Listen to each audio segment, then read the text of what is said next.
Ceci est un livre audio autogénéré par Google. Première partie. Pratiques et problématiques du travail en groupe. 1. Les attitudes dans la relation pédagogique. Si l'on examine la lettre et l'esprit de notre enseignement traditionnel, on peut constater qu'il vise essentiellement deux buts.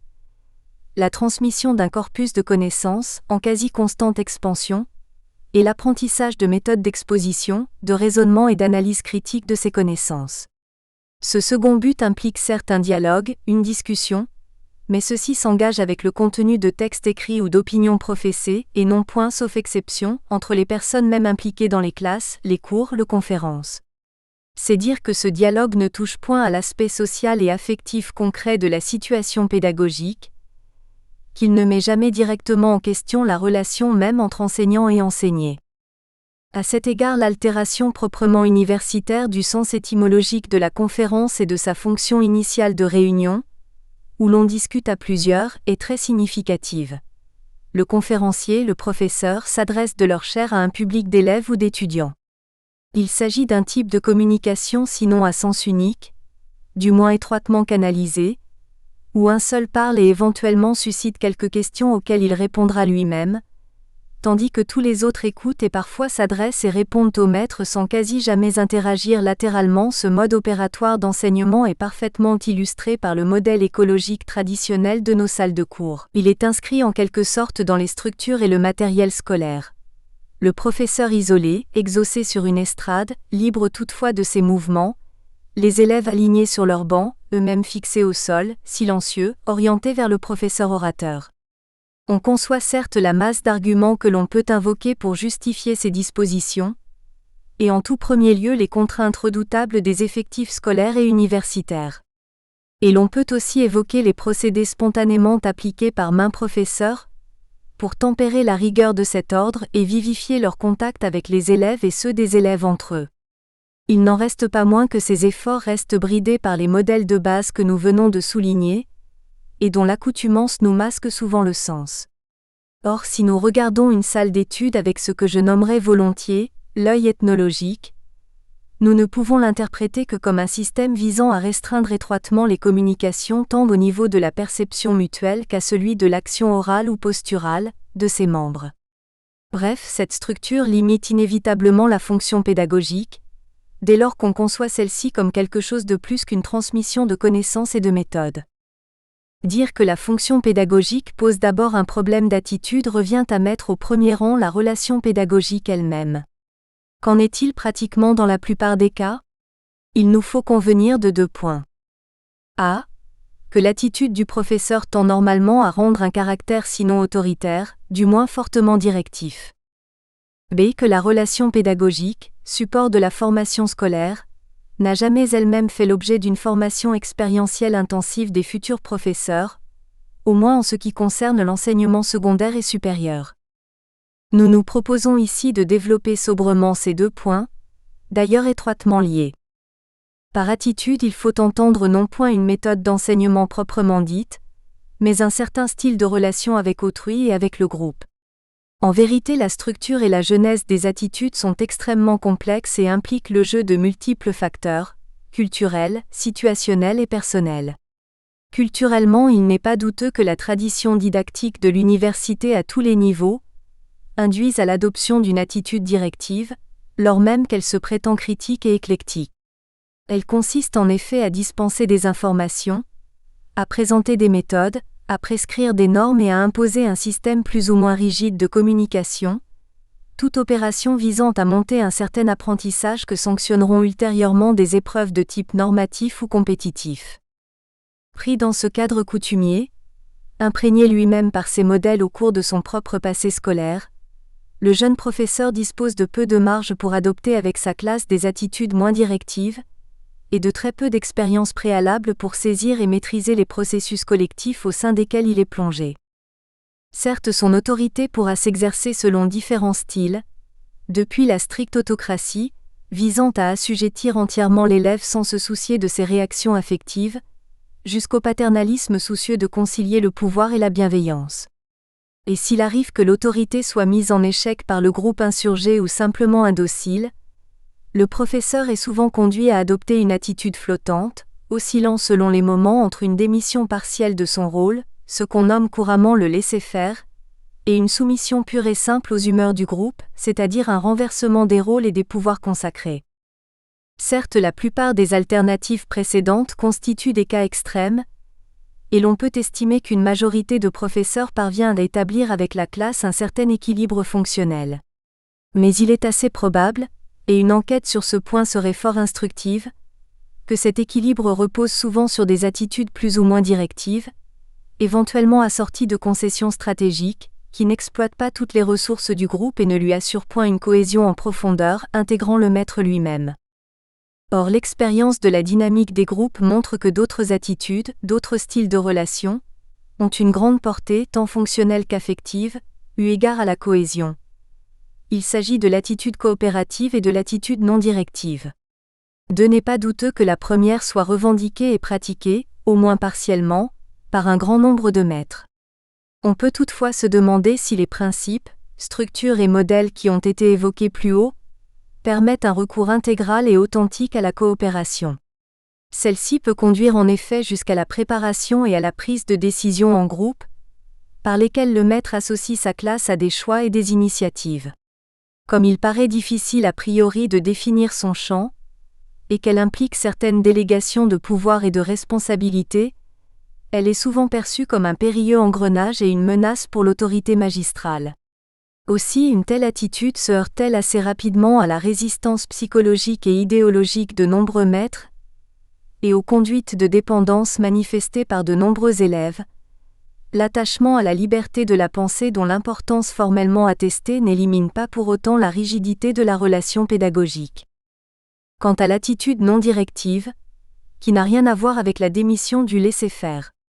Elle consiste à mettre les membres d'un groupe en mesure d'élucider et si possible, de résoudre eux-mêmes, ensemble, les problèmes qu'ils rencontrent, tant au niveau des tâches qu'au niveau des sentiments mutuellement ressentis. C'est précisément ce dernier aspect qui touche aux phénomènes fondamentaux de la vie du groupe, aux relations professeur-élève et à celles des élèves entre eux.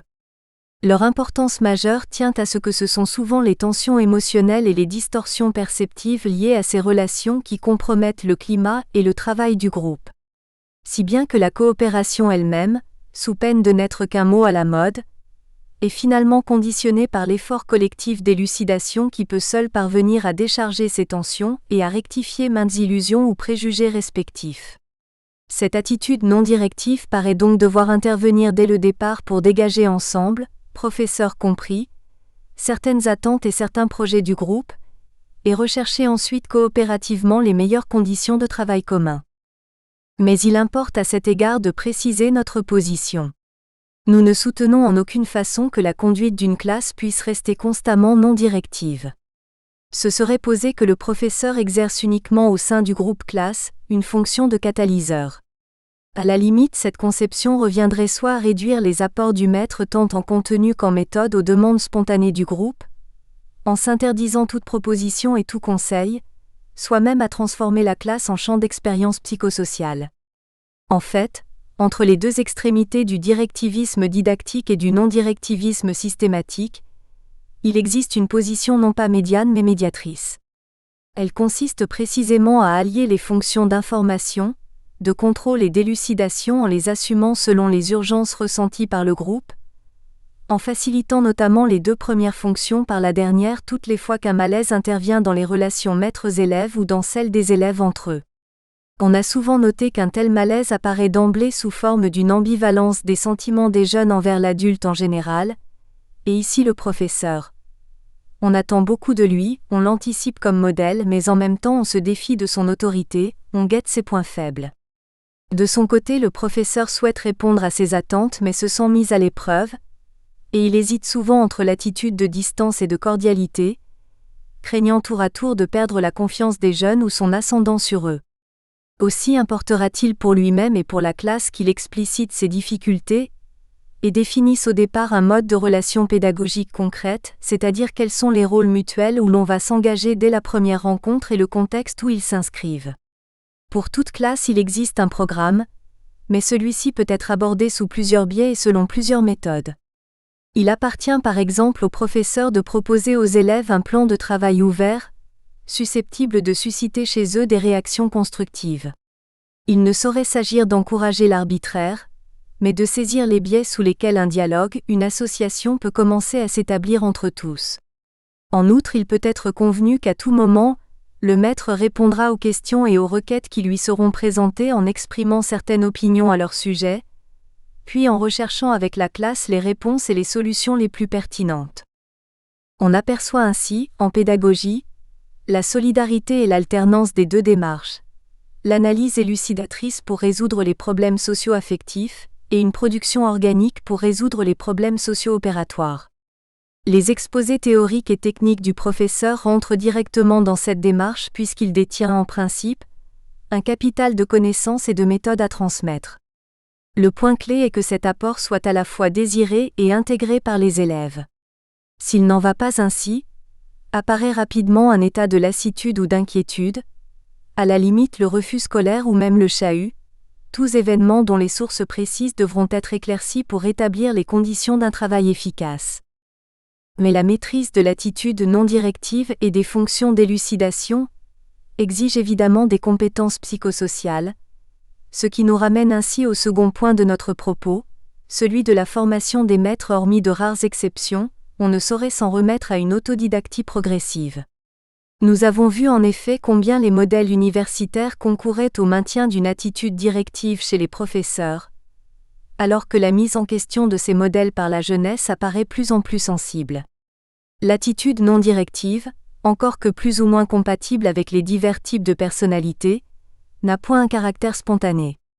Elle exclut non seulement les pressions sous forme d'ordre ou de menaces, mais aussi les jugements de valeur explicites ou implicites. Elle correspond essentiellement à une compréhension au sens le plus fort, c'est-à-dire une attention lucide à autrui et à la relation où l'on est soi-même engagé avec lui. Une telle attitude suppose donc une préparation, une sensibilisation préalable au processus interpersonnel et collectif, un certain entraînement à l'analyse des interactions, interperceptions et rôles respectifs des membres d'un groupe. Or, on ne laisse pas d'être frappé du fait que les jeunes enseignants du secondaire soient privés de tout apprentissage sérieux à cet égard et continuent d'être exclusivement recrutés selon des examens et des concours portant sur la seule spécialisation des matières, alors qu'ils vont affronter continuellement avec leur classe des relations et des processus de groupe. Mieux partagés qu'eux, une part croissante des jeunes cadres industriels et administratifs commence à recevoir depuis quelques années un rudiment de formation psychosociale appliquée aux relations professionnelles, soit dans certains instituts d'études supérieures, soit au cours de sessions ultérieures, généralement assumées par des organismes privés dont la valeur est très inégale. Cette lacune, cette carence interne dans la formation de nos pédagogues est d'autant plus injustifiée que l'on pourrait disposer actuellement, au sein même de l'université, de ressources suffisantes en personnes qualifiées pour assurer à l'ensemble des futurs enseignants des séminaires d'initiation à la dynamique de groupe, compte tenu des soucis déontologiques indispensables en ce domaine. Nous essaierons d'esquisser ici les modalités que pourrait revêtir un système de formation psychosociale, au moins dans le cadre de l'enseignement du second degré. Il conviendrait de l'envisager à plusieurs niveaux professionnels. D'abord pour les futurs enseignants, encore dépourvus d'expérience concrète, ensuite pour ceux qui disposent déjà de quelques années d'exercice. Quant au premier cas, l'une des ressources les plus riches en matière de sensibilisation psychosociale serait constituée par une participation à un groupe de diagnostic. Rappelons brièvement que le propre de tel groupe est de partir d'une situation non structurée, sans programme de discussion préétabli, sans règle de méthode et sans conducteur désigné.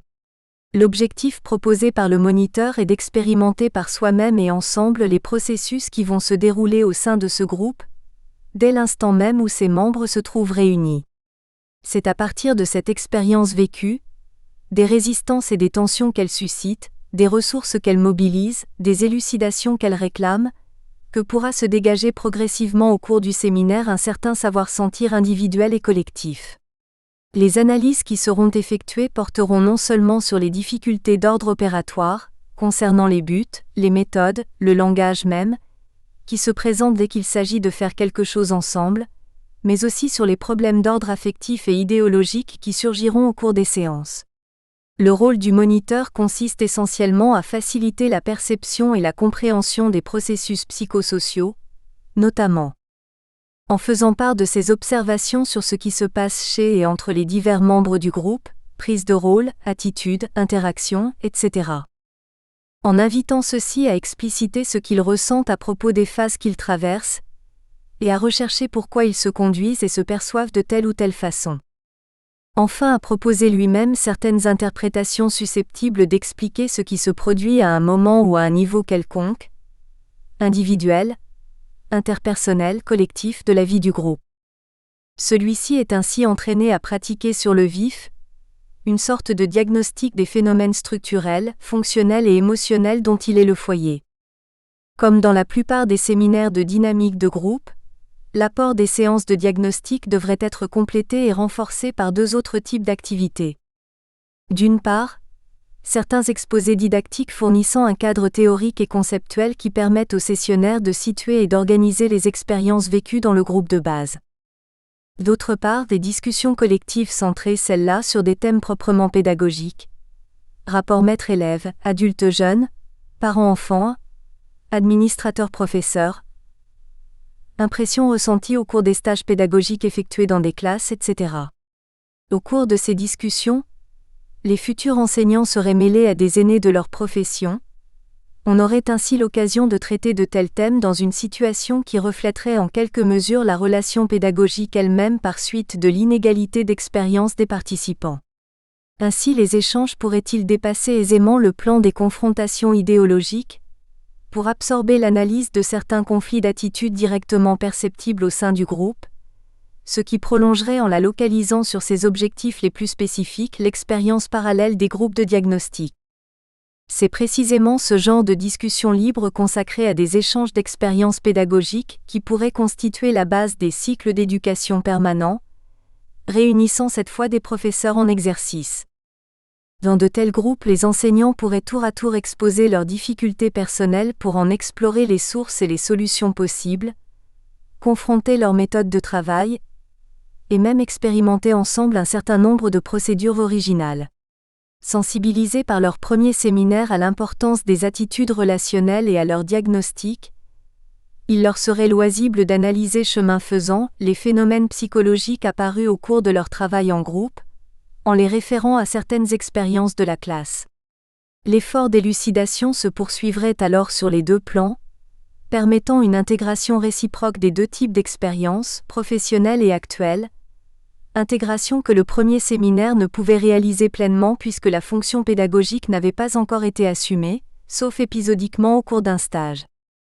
La conduite de ce genre de discussion libre serait entièrement prise en charge par les sessionnaires eux-mêmes, en présence d'un psychologue social, pouvant jouer sur la demande du groupe un rôle d'observation et d'analyse. Notre propre expérience d'une formule de ce genre auprès de magistrats chargés des fonctions de juge des enfants, éducation surveillée, nous a montré que ce rôle tend à être déjà largement exercé par les participants eux-mêmes, pour autant que les sessions de travail collectif ne sont pas trop espacées dans le temps. Ce point nous conduit à insister sur la solidarité des deux niveaux du système proposé, l'un pour l'initiation, l'autre pour l'application et la consolidation, dans le cadre d'une sorte d'auto-formation collective et permanente des enseignants. De tels propos eussent paru assez utopiques il y a 10 ans. Ils le sont moins aujourd'hui puisque plusieurs secteurs de la vie professionnelle ont commencé d'entreprendre un effort de ce genre. Par un paradoxe étrange à première vue, les résistances les plus fortes et les plus longues semblent bien se rencontrer dans le secteur universitaire lui-même. La clé de ce paradoxe est peut-être la même que pour les obstacles à la relation pédagogique. Elle réside dans un modèle latent de style autoritaire dont on redoute quelque subit renversement. Et pourtant, il ne s'agit pas de renvoyer l'éducateur à l'école d'un nouveau maître, qui serait le psychosociologue 14, mais de le convier à repenser l'école elle-même selon une formule où la relation de dépendance entre enseignant et enseigné cède la place à une coopération créatrice. Pratiquement, la réalisation d'un tel projet pourrait s'effectuer en 2 étapes. D'abord une phase pilote, portant sur des effectifs restreints et conduite par quelques spécialistes, eux-mêmes universitaires ou apparentés à l'université. Ensuite viendrait la phase proprement institutionnelle, concrétisée par la création d'un organisme psychopédagogique de formation permanente des enseignants, équipé à la mesure des besoins nationaux. Peut-on nier qu'on ne soit en face d'une véritable urgence, dont l'enjeu est peut-être une rénovation décisive de la fonction pédagogique ? 2. Discussion de groupe et formation des cadres.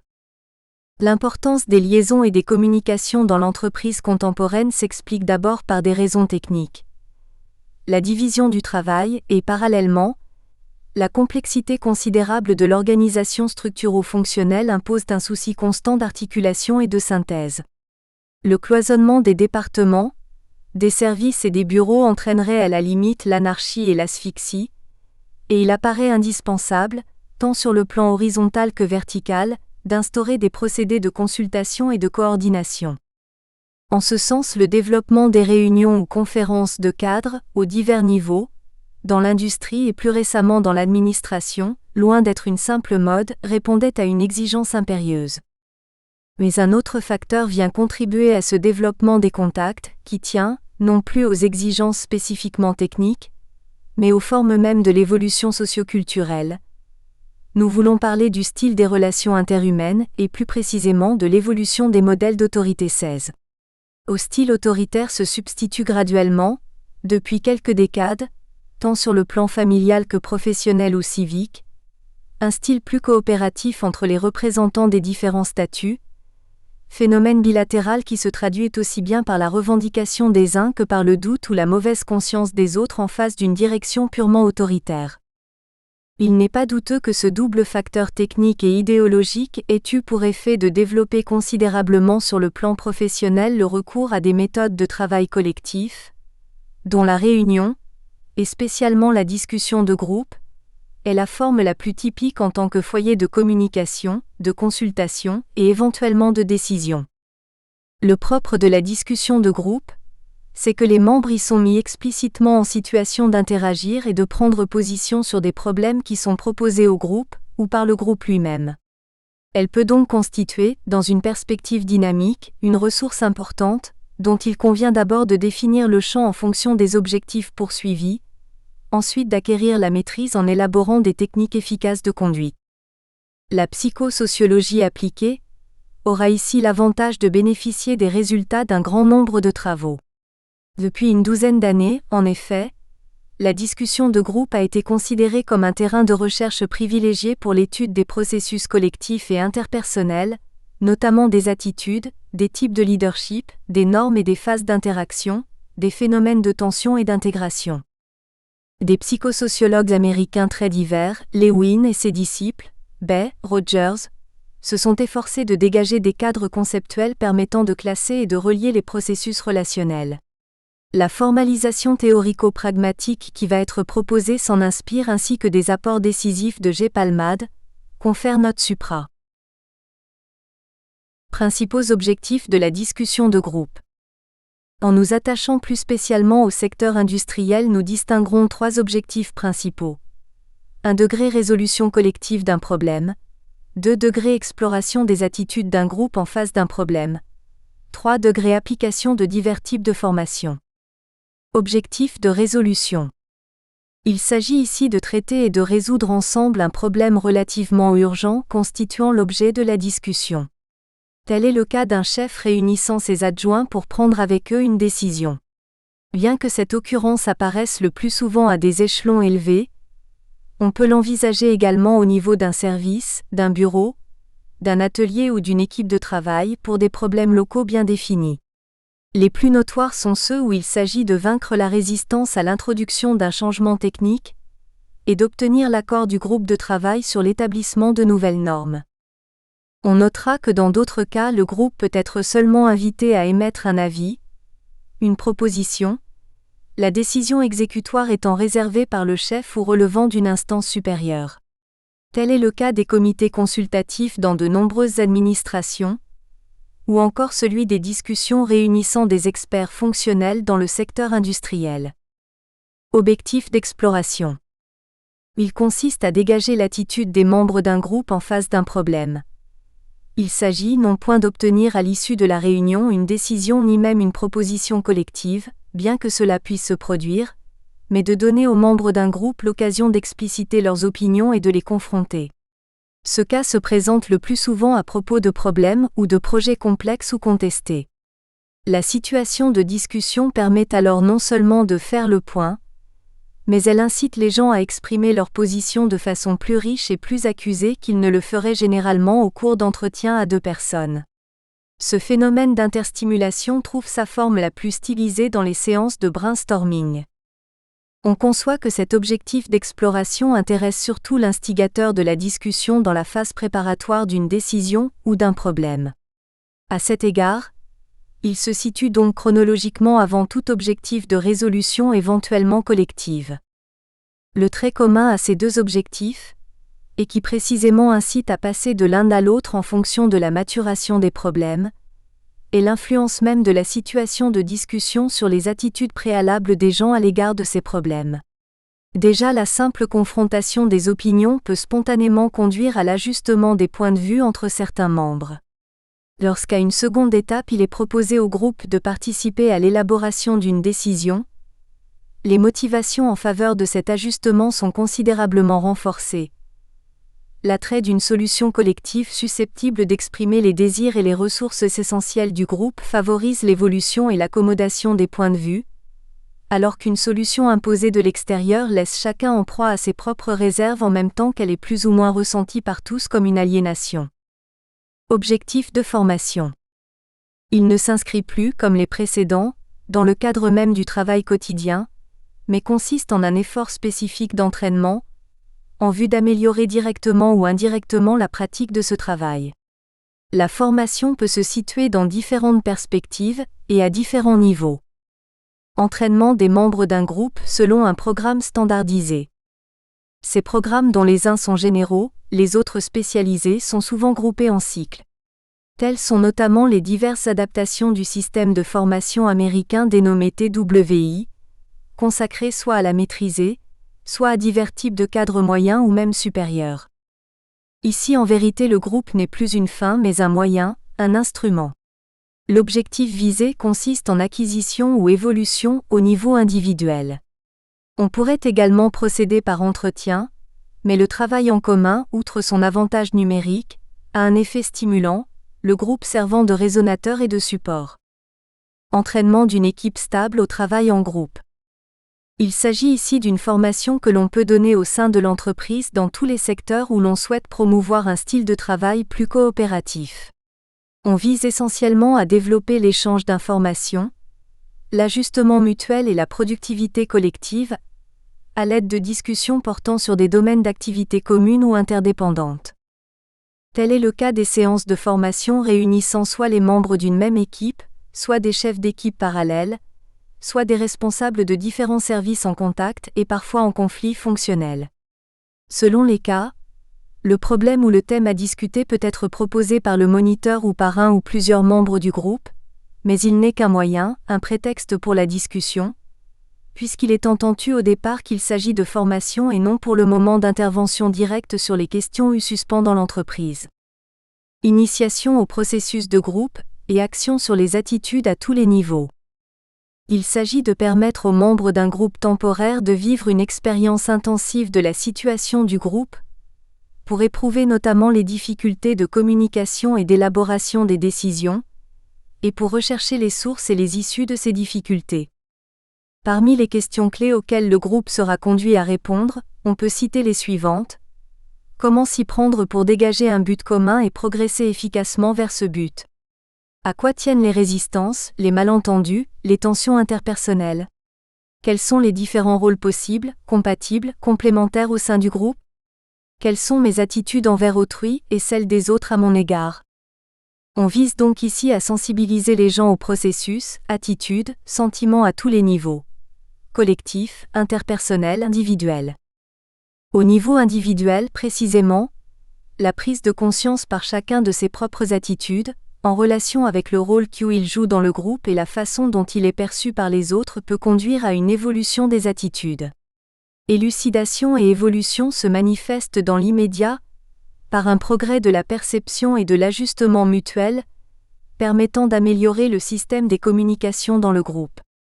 Mais on peut espérer que les sujets transposeront ce progrès dans le cadre de leurs relations quotidiennes.